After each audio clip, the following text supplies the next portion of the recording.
ఈ ఆస్మా క్యూర్ అనేది లేదండి. వెరీ ఇంపార్టెంట్ అండి. సో ఆస్తమా అనేది as on date it is 100% controllable disease. So ఈ డేట్ కి 100% క్యూర్ లేదు. You can't remove asthma from the body. కొన్ని టైప్స్ ఆఫ్ ఆస్తమా ఉంది, ఆక్యుపేషనల్ ఆస్తమా కానీ, డస్ట్ ఇండ్యూస్డ్ కానీ, ఆర్ ఎనీ ఫ్యాక్టరీ ఎక్స్పోజర్ కానీ, అది కనుక ఎక్స్పోజర్ తీసేస్తే తగ్గిపోతుంది. That is different. అలా కాకుండా ఏదైతే వంశపారంపర్యంగా వస్తుందో atopic related are allergen related asthma ఉందో, జనరల్ గా దీన్ని కంప్లీట్ గా బాడీ నుంచి రిమూవ్ చేయలేము. There is no cure as అంటే. కానీ 100% కంట్రోల్ చేసి దాన్ని స్లోగా డోసెస్ డిక్రీజ్ చేస్తే మనం we can keep things under our control. లో లెవెల్ ఇన్హేలర్ దగ్గర నుంచి కూడా హై లెవెల్ బయోలాజికల్ మెడిసిన్స్ వరకు ఉన్నాయి మనకి కంట్రోల్ చేయడానికి.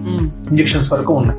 సో అవి యూజ్ చేసుకుంటే మనం we can keep things under 100% control. They can lead normal life. yes. Hypothyroid, diabetes వాళ్ళు రెగ్యులర్ మెడికేషన్స్ తోని how they are leading their life.